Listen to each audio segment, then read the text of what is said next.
اللہ تعالیٰ نے کیا فرمایا؟ لقد من اللہ علی المؤمنین، اللہ تعالیٰ نے ایمان والوں پر بڑا احسان فرمایا۔ احسان تو بہت سے کیے اللہ تعالیٰ نے، انسان کو پیدا فرمایا، جسم بنایا، اس میں روح ڈالی، اس کو دنیا میں بھیجا، اس کے کھانے پینے کا انتظام فرمایا، سانس لینے کا انتظام فرمایا، زندہ رکھنے کا انتظام فرمایا۔ یہ سب اللہ تعالیٰ کے احسانات ہیں، اور اللہ تعالیٰ نے قرآن پاک میں ان کا ذکر بھی فرمایا ہے، لیکن یہاں پر جو سب سے بڑا احسان ہے اس کا ذکر فرمایا، اور احسان کہہ کر ہی اس کا ذکر فرمایا۔ لقد من اللہ علی المؤمنین، یقیناً ایمان والوں پر اللہ تعالیٰ نے بڑا احسان فرمایا۔ کیا احسان فرمایا؟ اذ بعث فیہم رسولا من انفسہم، کہ اللہ تعالیٰ نے انہی میں سے ایک رسول بھیجا ان کے پاس۔ اگر انسانوں میں سے رسول نہیں ہوتے، فرشتوں میں سے ہوتے، تو انسان کیا کہتے؟ لوگ اس پر اعتراض کرتے تھے کہ یہ تو جو کام ہم کرتے ہیں وہی بھی کرتے ہیں۔ تو حضور پاک صلی اللہ علیہ وآلہ وسلم کو اللہ تعالیٰ نے انسانوں میں سے بھیجا۔ جب صحابہ کرام نے حضور پاک صلی اللہ علیہ وآلہ وسلم سے درخواست کی کہ اللہ کے رسول ہم کو فاقہ ہے، اور پیٹ کھول کر بتلایا کہ پتھر بندھا ہوا ہے، تو حضور پاک صلی اللہ علیہ وآلہ وسلم نے بھی اپنا شکم مبارک، اپنا پیٹ مبارک کھول کر بتلایا۔ 2 پتھر بندھے ہوئے تھے صحابہ اکرام کے پیٹ پر، ایک پتھر بندھا ہوا تھا بھوک کی وجہ سے، اور حضور پاک صلی اللہ علیہ وآلہ وسلم کے پیٹ پر 2 پتھر بندھے ہوئے تھے بھوک کی وجہ سے۔ تو میں بھی تمہاری طرح سے ہوں، میرے پیٹ پر بھی پتھر بندھے ہوئے بھوک کی وجہ سے، مجھے بھی بھوک لگتی ہے، لیکن پھر بھی میں دین کا کام کر رہا ہوں۔ پھر بھی حضور صلی اللہ علیہ وسلم خندق کھود رہے ہیں، جیسے صحابہ کرام کھود رہے ہیں، ایسے ہی حضور صلی اللہ علیہ وآلہ وسلم بھی خندق کھود رہے ہیں، 2 پتھر پیٹ پر بندھے ہونے کے باوجود۔ تو اللہ تعالیٰ نے انسانوں میں سے ہی بھیجا تاکہ کوئی انسان یہ نہ کہہ سکے کہ آپ تو فرشتہ ہو، آپ کو بھوک نہیں لگتی، پیاس نہیں لگتی، آپ کو نیند نہیں آتی، آپ بیمار نہیں ہوتے، آپ اللہ کی عبادت کرو، ہم تو جا رہے ہیں کھانے کمانے کے لیے، کوئی یہ نہ کہہ سکے۔ اس لیے اللہ تعالیٰ نے انسانوں میں سے ہی بھیجا، من انفسہم، اور ان کا کام کیا بتلایا؟ یتلو علیہم آیاتہ، ان کا کام یہ ہے کہ وہ قرآن پاک کی آیتیں پڑھ کر سناتے ہیں، قرآن پاک کی آیتوں کا طریقہ بتاتے ہیں، اس طریقے سے تلاوت کرو، اس طریقے سے پڑھو قرآن پاک کی آیتوں کو۔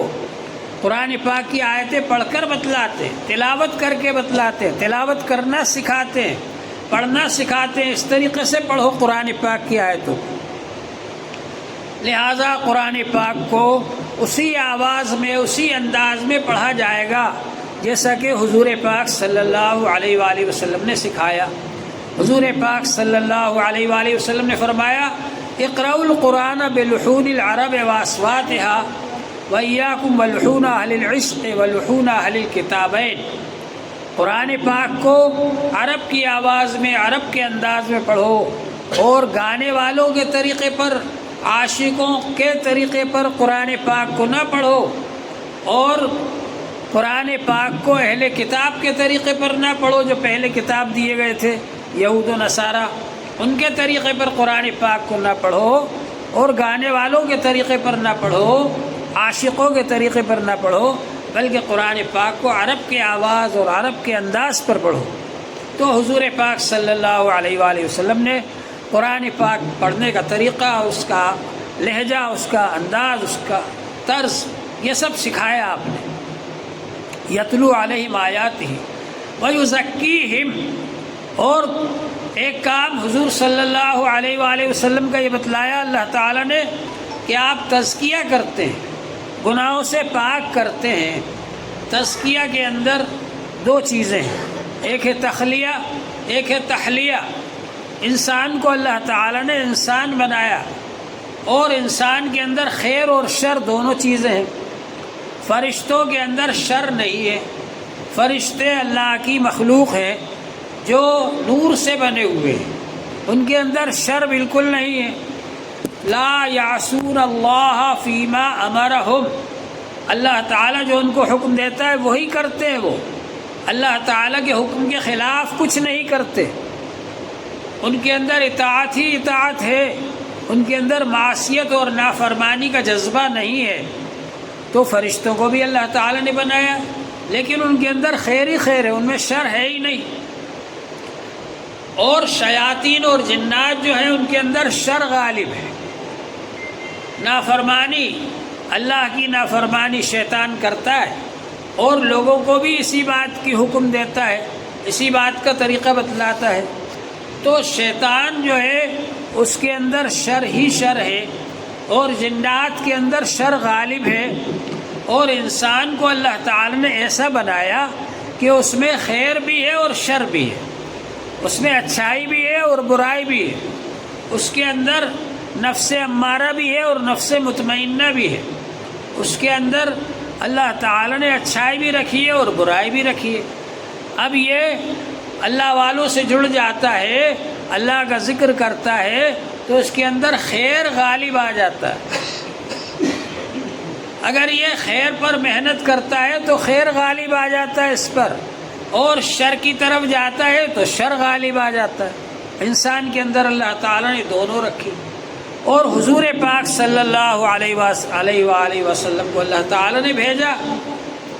حضور پاک صلی اللہ علیہ وآلہ وسلم سے جو جڑ جائے گا تو اس پر خیر غالب آ جائے گا اور شر مغلوب ہو جائے گا اس کا۔ تو اللہ تبارک و تعالی نے حضور پاک صلی اللہ علیہ وآلہ وسلم کو بھیجا انسانوں میں سے، اور آپ کا کام کیا بتلایا؟ یتلو علیہم آیاتہ ویزکیہم، کہ آپ تزکیہ فرماتے ہیں۔ تزکیہ کا مطلب کیا ہے؟ برائی سے پاک کرنا اور اچھائی پیدا کرنا اپنے اندر۔ تزکیہ کے اندر پہلا کام ہے تخلیہ۔ تخلیہ کے معنی ہے برائی سے خالی کرنا، خالی کرنا رذائل سے، گناہ کے کاموں سے، برائی سے انسان کو خالی کرنا تزکیہ ہے۔ ایک کمرہ بہت دن سے بند ہے، تالا لگا ہوا ہے، اب اس میں دھول آ گئی، کچرا آ گیا، اب آپ نے تالا کھولا، اب اس کے اندر آپ پہلے جھاڑو لگائیں گے۔ جب جھاڑو لگائیں گے تو وہ سب دھول کچرا وہ سب باہر پھینکیں گے آپ نکال کر کے، اس کے بعد پھر اس کی پتائی کریں گے۔ تو پہلے ہے تخلیہ، کہ انسان کے دل کے اندر جو برائی ہے اس سے خالی کیا جائے انسان کے دل کو، انسان کے اعضاء اور جوارح جو برائی کر رہے ہیں ان سے خالی کیا جائے اس کو، یہ ہے تخلیہ۔ برائیوں سے پاک کرنا، رذائل سے پاک کرنا، گناہوں سے پاک کرنا، یہ ہے تخلیہ۔ اب اس کے بعد جب تخلیہ ہو جائے گا تو پھر ہے تحلیہ۔ تحلیہ کے معنی ہے اچھے کاموں سے آراستہ کرنا، زینت دینا، بنانا، سنوارنا، سنگارنا، یہ سب کیا ہے؟ تحلیہ ہے۔ تو تحلیہ کب ہوگا؟ پہلے منہ دھو اچھی طرح سے، صابن سے میل کچیل دور ہو جائے، اس کے بعد اس پر سرما لگاؤ، تیل لگاؤ تو اچھا لگے گا۔ اسی طرح سے انسان کے اندر ہے جو برائی ہے اس سے اس کو خالی کرنا ہے، یہ ہے تخلیہ۔ پھر اس کے بعد اس کا ہے تحلیہ، اچھائیاں اس کے اندر آ جائیں، نیک کام اس کے اندر آ جائے، یہ ہے تحلیہ۔ تو ان دونوں کو ملا کر تزکیہ ہوتا ہے، برائی سے پاک کرنا، یہ ہے تزکیہ۔ تو اللہ تعالیٰ نے حضور پاک صلی اللہ علیہ وآلہ وسلم کا ایک کام یہ بتلایا کہ آپ تزکیہ فرماتے ہیں۔ وَيُعَلِّمُهُمُ الْكِتَابَ وَالْحِكْمَةَ، اور آپ کتاب کی تعلیم دیتے ہیں اور حکمت کی تعلیم دیتے ہیں، یعنی قرآن پاک کے معنی اور مطلب اور اس کا ترجمہ اور تفسیر اور معنی اور مراد وہی معتبر ہے جو حضور پاک صلی اللہ علیہ وآلہ وسلم نے سکھایا ہے، جو صحابہ کرام نے حضور پاک صلی اللہ علیہ وآلہ وسلم سے قرآن پاک کا ترجمہ اور تفسیر سیکھا ہے، وہی معتبر ہے۔ اپنی طرف سے ڈکشنری دیکھ کر آپ حل نہیں کر سکتے قرآن پاک کو، لغت دیکھ کر حل نہیں کر سکتے۔ حضور پاک صلی اللہ علیہ وآلہ وسلم کا ایک کام یہ بھی ہے کہ آپ قرآن پاک کے معنی اور مراد اور اس کے ترجمہ اور تفسیر کو سکھاتے ہیں۔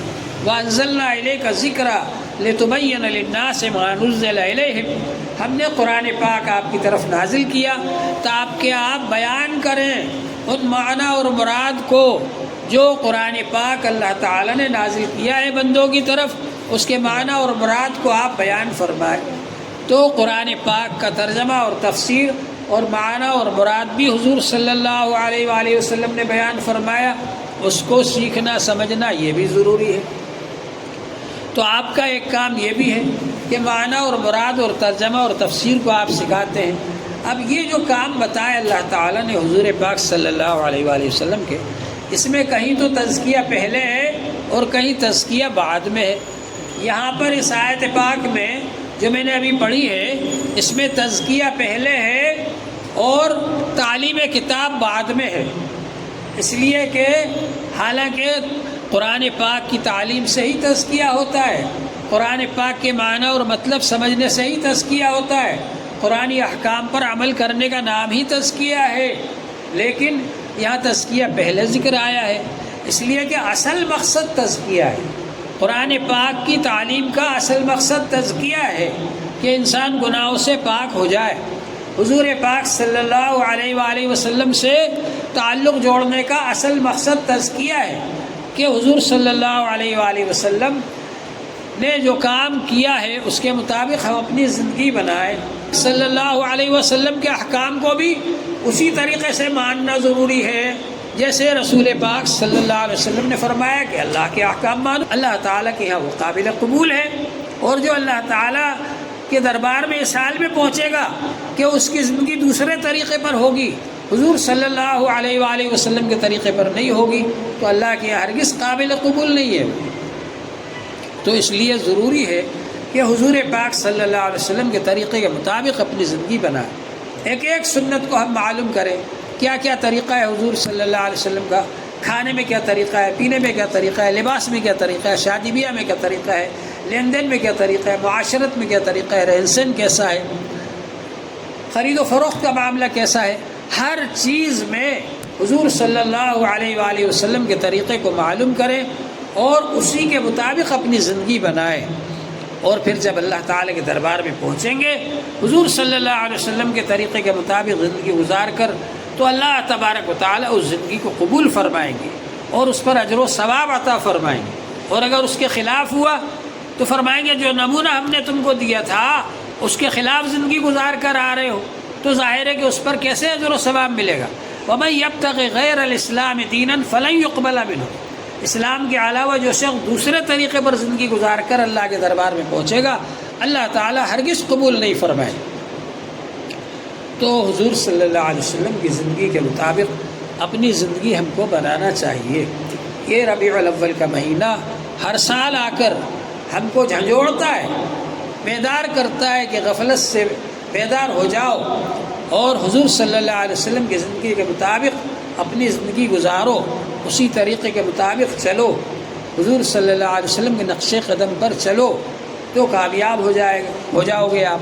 وَمَن يُطِعِ اللَّهَ وَرَسُولَهُ فَقَدْ فَازَ فَوْزًا عَظِيمًا، جو اللہ کے حکم کے مطابق عمل کرے گا اور رسول پاک صلی اللہ علیہ وآلہ وسلم کے حکم کے مطابق عمل کرے گا تو یقیناً وہ کامیاب ہو گیا، بہت بڑی کامیابی، دنیا میں بھی کامیابی ملے گی اور آخرت میں بھی کامیابی ملے گی۔ اور یہ کوئی ایسی بات نہیں ہے کہ کوئی نظریہ ہو، فارمولہ ہو۔ دنیا کے اندر جو لوگ کھڑے ہوتے ہیں اصلاح کرنے والے، جن کو ریفارمر کہا جاتا ہے، اصلاح کرنے والے، وہ ایک فارمولہ پیش کرتے ہیں زندگی گزارنے کا، پھر اس کا تجربہ کرتے ہیں، اور جب وہ تجربے میں فیل ہو جاتے ہیں، وہ فارمولہ فیل ہو گیا، اس کے مطابق آدمی زندگی گزار رہا ہے لیکن کامیاب نہیں ہو رہا ہے، پھر وہ اس کو چھوڑ دیتے ہیں اور دوسرا فارمولہ پیش کرتے ہیں۔ اللہ تعالیٰ نے جو دین بھیجا ہے، اللہ تعالیٰ خود ہم کو بنانے والا ہے، اللہ کو معلوم ہے انسان کون سا کام کرے گا تو اس کے لیے فائدہ مند ہے، اس کی زندگی میں، اس کے سماج کے لیے فائدہ مند ہے دنیا کے اندر، اور اس کے ذریعے سے اس کی کامیابی ہو سکتی ہے۔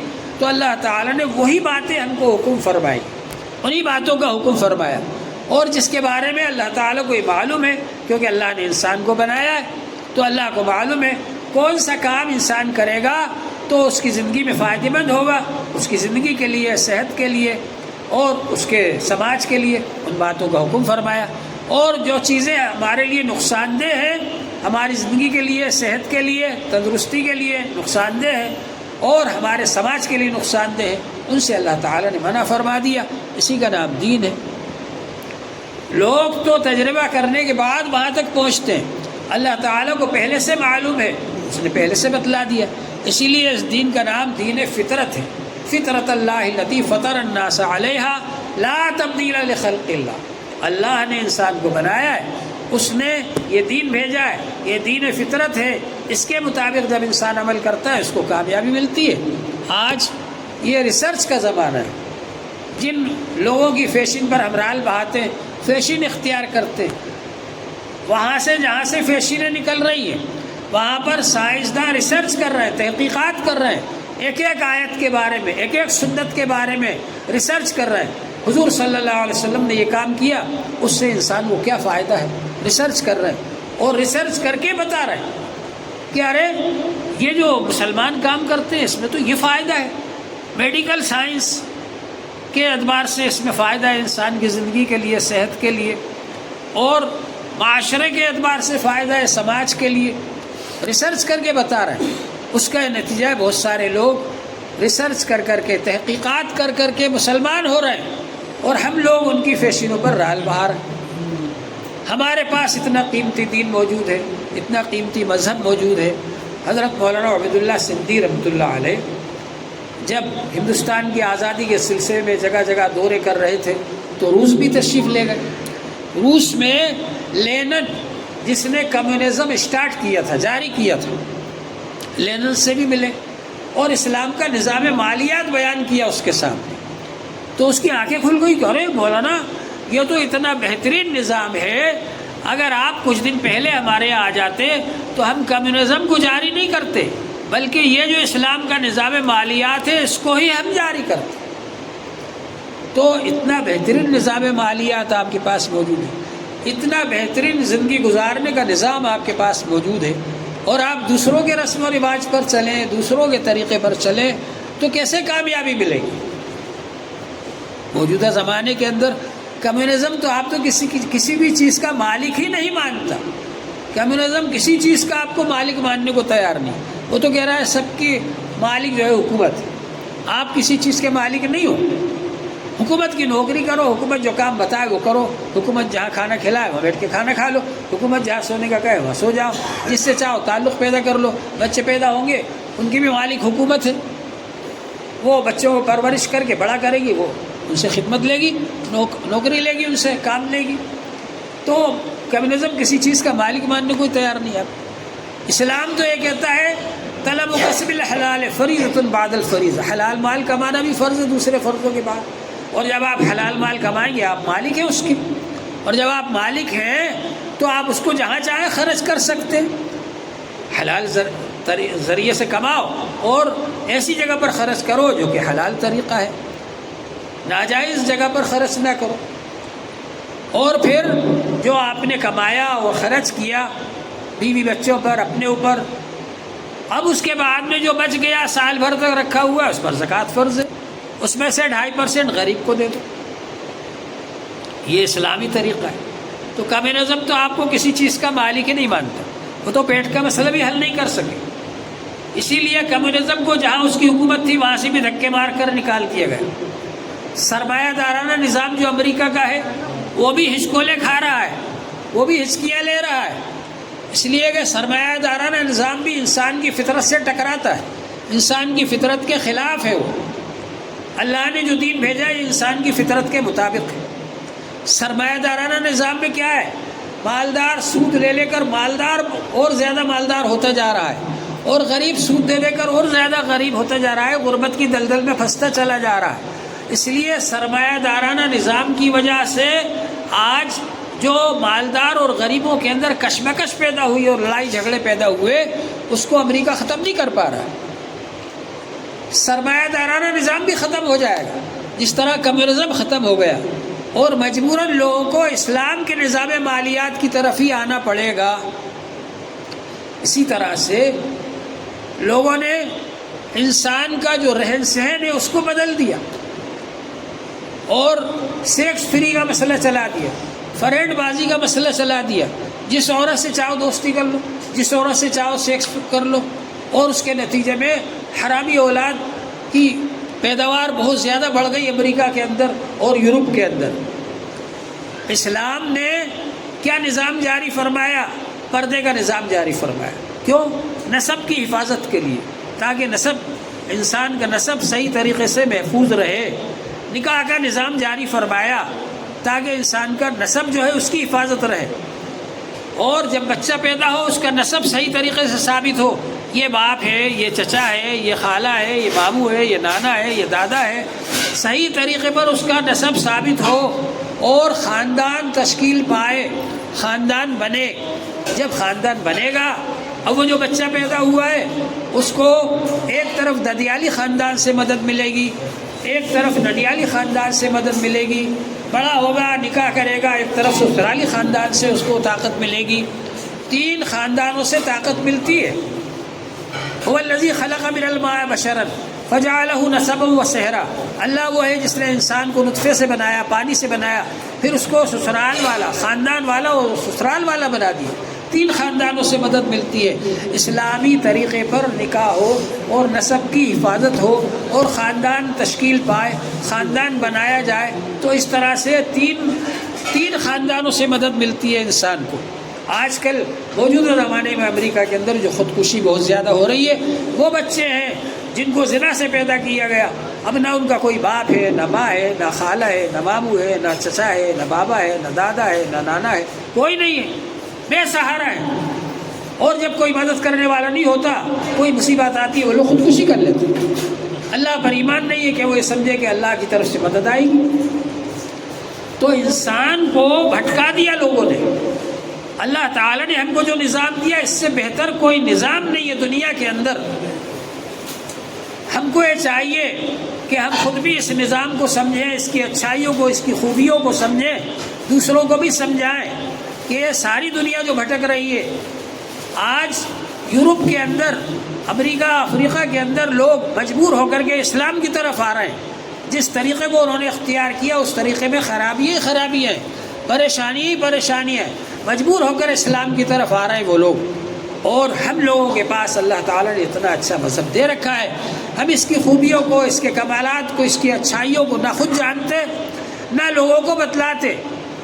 اور افسوس کی بات یہ ہے کہ بعض لوگ جو کہ اسلام کو نہیں جانتے، ان کو دوسرا کہتا ہے آؤ ہماری طرف، وہ اس کے ساتھ چلے جاتے ہیں۔ آپ نے سنا ہوگا کہ ایک آدمی بازار گیا بکرا خریدنے کے لیے، اب جب وہ بکرا لے کر آ رہا تھا، راستے میں 3 ٹھگ بیٹھ گئے۔